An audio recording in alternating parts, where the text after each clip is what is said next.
ये बात है मारवाड़ राजस्थान के पश्चिम में एक वीर योद्धाओं की भूमि की। ये क्षेत्र कभी एक शक्तिशाली राज्य था जिसे सूर्य नगरी भी कहते हैं। आज के समय में मारवाड़ 6 जिलों में बंट चुका है, जिसमें से जोधपुर, पाली, बरमर, जैसलमेर, नागौर और जालोर। इसका मतलब है जो मारवाड़ है वो इनसे अलग तो नहीं है, लेकिन जो पुराने वाला मारवाड़ था उसका क्षेत्र 6 जिलों में बांट दिया गया है। मारवाड़ की धरती सिर्फ रेगिस्तान नहीं है, इस मिट्टी में राजपूतों का शौर्य और उनकी वीरता भरी पड़ी है, जहाँ का हर कण किसी युद्ध या त्याग की गवाही देता है। जहाँ एक तरफ बड़े बड़े शूरवीर पराक्रमियों ने इस धरती को गौरवान्वित किया, तो वहीं दूसरी ओर महान तपस्वी संतों ने इस पर जन्म लेकर इसे पूजनीय बनाया।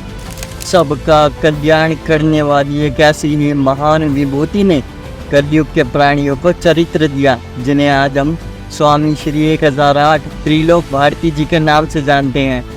पूज्य स्वामी श्री 1008 त्रिलोक भारती जी को कोटि कोटि प्रणाम करते हुए आइए उनके पवित्र धाम सजाड़ा की ओर श्रद्धा सुमन लेकर प्रस्थान करते हैं। स्वामी त्रिलोचन जी का धाम जोधपुर से लगभग 40 किलोमीटर दूर सोजत पाली के रास्ते पर पड़ता है।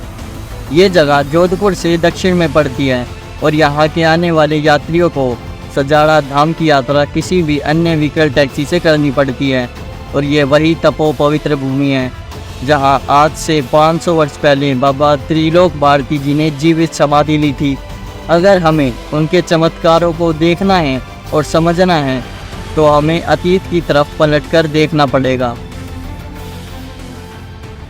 ऐसे नहीं, ऐसे आज से करीब 500 वर्ष पहले की बात है। जोधपुर के महाराज श्री जसवंत सिंह बड़े ही प्यार से और निस्वार्थ भाव से अपना राज्य चलाते थे। एक दिन जोधपुर का दरबार जंगल में घूमने निकलता है और लगभग 40 किलोमीटर दूर निकल जाने पर उन्हें प्यास लगती है और वो देखते हैं कि हमारे पास पीने का पानी खत्म हो चुका है। इधर उधर पानी की तलाश में घूम ही रहे थे। उनको दूर एक वृक्ष दिखता है जिस पर ढेरों पक्षी और बुगले उड़ रहे थे। ये देख सैनिक उसी तरफ चल पड़े। पेड़ के बिल्कुल करीब पहुंच जाने पर सिपाही देखते हैं पेड़ के नीचे एक तपस्वी ध्यान मगन होकर भगवान शिव की माला जप रहे हैं। ये देख वो उन्हें प्रणाम करते हैं और प्रणाम करते ही तपस्वी महाराज का ध्यान भंग हो जाता है और वो पूछते हैं, आप कौन हैं, कहाँ से आए हैं और यहाँ आने का क्या कारण है। वो कहते हैं, हम जोधपुर के सिपाही हैं, हमें प्यास लगी है, कृपया कर हमारी प्यास शांत करें। सैनिकों की बात सुन तपस्वी ने अपने इष्ट देव भगवान शंकर का ध्यान लगाया और अपने जल से भरा कमंडल सैनिकों को दे दिया और कहा, लो इस कमंडल से अपनी प्यास बुझा लो। अब सैनिक बिल्कुल सोच में पड़ गए कि इतने छोटे से कमंडल से हम सभी अपनी प्यास कैसे बुझाएंगे, लेकिन फिर भी सैनिकों ने तपस्वी की इच्छा अनुसार उनका आज्ञा का पालन करते हुए कमंडल से जल पिया। और हैरानी की बात तो ये थी कि सब ने अपनी प्यास तो शांत कर ली, लेकिन कमंडल से जल की एक बूंद तक कम नहीं हुई।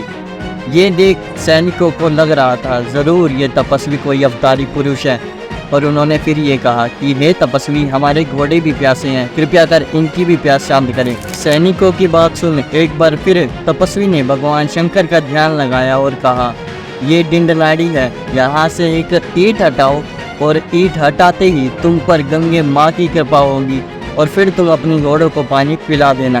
तपस्वी की बात मान सैनिकों ने डिंडनाड़ी से एक ईंट हटाई और ईंट हटाते ही साक्षात माँ गंगे डिंडनाड़ी में आ गई और डिंडनाड़ी जल से भर गई।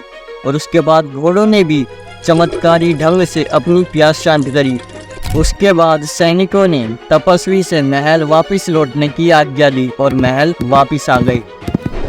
महल पहुंचकर ये सब चमत्कार उन्होंने महाराज जसवंत सिंह जी को बताया और उन्होंने जैसे ही ये सुना उन्होंने भी तपस्वी से मिलने की इच्छा जताई और एक बार फिर सैनिक महाराज के साथ वहीं डिंडनाड़ी पर पहुंचे।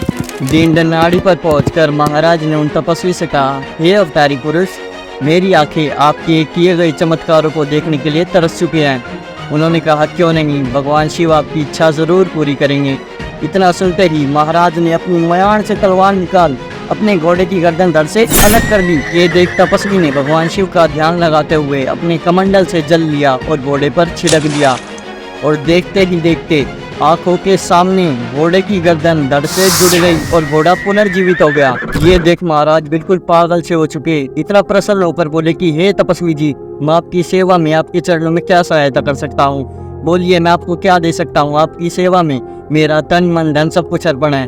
तपस्वी ने कहा, मैं तो इन सांसारिक बंधनों से मुक्त हो चुका हूँ, मुझे क्या ही चाहिए होगा, लेकिन फिर भी तुम मुझे कुछ देना चाहते हो तो मेरे पशुओं के चरने हेतु कुछ जमीन प्रदान करो। इतना सुनते ही महाराज ने जिस घोड़े की गर्दन धड़ से अलग की थी उस घोड़े की दौड़ कराई और वो घोड़ा जहाँ तक दौड़ा महाराज ने वो जमीन ताम्र पत्र पर लिखकर तपस्वी को दान कर दी और उस जमीन का नाम रखा गया गोचर भूमि। महाराज ने फिर तपस्वी से कुशल राज्य चलाने का आशीर्वाद लिया और महल वापिस आ गए। और उसके कुछ समय बाद तपस्वी ने शिव की कठोर तपस्या पूरी करते हुए विक्रम संवत सन 1698 में कार्तिक पूर्णिमा के दिन जीवित समाधि ले ली। और अब ऐसे ही चलता रहा। समय बहुत बलवान होता है, इसे कोई नहीं रोक सकता और यही तो प्रकृति का नियम है। और ऐसे ही बाबा त्रिलोक भारती जी को जीवित समाधि लिए 500 वर्ष बीत चुके थे। और एक दिन सुबह 4 बजे बाबा के कुल के ही नरसिंह भारती जी के स्वप्न में एक लंबी दाढ़ी मूछ वाले हाथ में कमंडल लिए एक तपस्वी ने दर्शन दिए। नरसिंह भारती जी के गले में कैंसर हो गया था।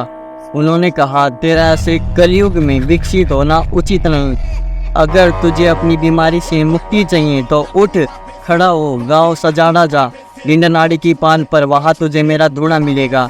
वहाँ जा और 5 फेरी लगा और धूने की बबूती खा और तन पर लगा। और अगले ही दिन नरसिंह भारती जी वहाँ गए। वहाँ जाकर बाबा की जोत जगाकर उन्होंने 5 फेरी लगाई और 5 फेरी लगाते ही उनके मुंह से बस एक ही बात निकली कि हाँ, अब मैं बिल्कुल ठीक हो चुका हूँ।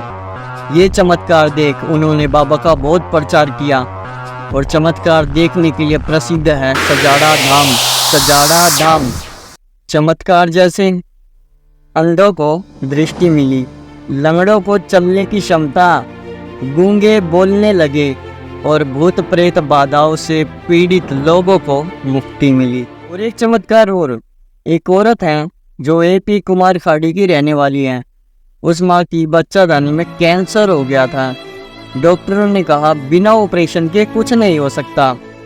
उनका नाम वर्षा है और ये चमत्कार मैं उनकी मुंह जुबानी सुनाने जा रहा हूँ। और तो और उनकी गली में एक बड़ी गांठ तक हो चुकी थी और उन्होंने एक वीडियो देखी थी बाबा त्रिलोक भारती जी की, जिसमें उनके चमत्कारों को प्रसिद्ध किया गया था। और वो माँ पूरी तरह से दवाइयों पर निर्भर थी, लेकिन बाबा के चमत्कार उस वीडियो में सुनकर उस माँ ने दवाइयों को त्याग और बाबा त्रिलोक भारती जी पर अटूट भरोसा कर धाम सजाड़ा आ गई। और कुछ ही दिनों में वो बिल्कुल ठीक हो चुकी थी। उनका केवल एक वीडियो देखकर बाबा पर इतना भरोसा बढ़ा था कि आने से पहले उन्होंने खाना पीना सब छोड़ दिया था। कहकर आई थी जब तक बाबा के दर्शन नहीं कर लेती कुछ भी खाऊंगी पीऊंगी नहीं। और उनका ये भरोसा बिल्कुल नहीं टूटा, बल्कि बाबा त्रिलोक भारती जी का नाम उनके दिल में अमर हो गया। तो भक्तों, ये हैं बाबा त्रिलोक भारती जी के इतिहास के कुछ सुनहरे पल जो आप लोगों के ठीक सामने हैं। और मैं थोड़ा शर्मिंदा भी हूँ कि बाबा त्रिलोक भारती जी के बारे में कुछ लोग गलत बातें फैला रहे हैं। उनकी तरफ से मैं माफ़ी मांगता हूँ। और मैं तो सिर्फ एक ही बात कहूँगा, अगर आपको अपनी कैसी भी समस्याओं से मुक्ति पानी है तो जाइए सजाड़ा धाम जाइए और अपनी पहली फेरी लगाइए और अपने संकटों से मुक्ति पाइए। हम भी जुड़े, औरों को भी जोड़ें, इसलिए वीडियो को कीजिए शेयर, चैनल को कीजिए सब्सक्राइब, बेल आइकन को ऑन ना करना भूले। और हाँ, हम अगले ही महीने बाबा त्रिलोक भारती जी के सजाड़ा धाम दर्शन करने जा रहे हैं। अगर आपको भी करने हैं तो कमेंट में जय बाबा की लिखते जाना, मैं समझ जाऊंगा और आपके भी बाबा त्रिलोक भारती जी के दर्शन जरूर कराऊंगा। अब मैं आपसे विदा लेता हूँ, मिलूंगा जल्द ही बाबा के एक और नए चमत्कार के साथ। तब तक के लिए मैं रवि भगत त्रिलोक भारती का आपसे विदा लेता हूँ। जय बाबा त्रिलोक भारती जी की जय हो। गुरु महाराज।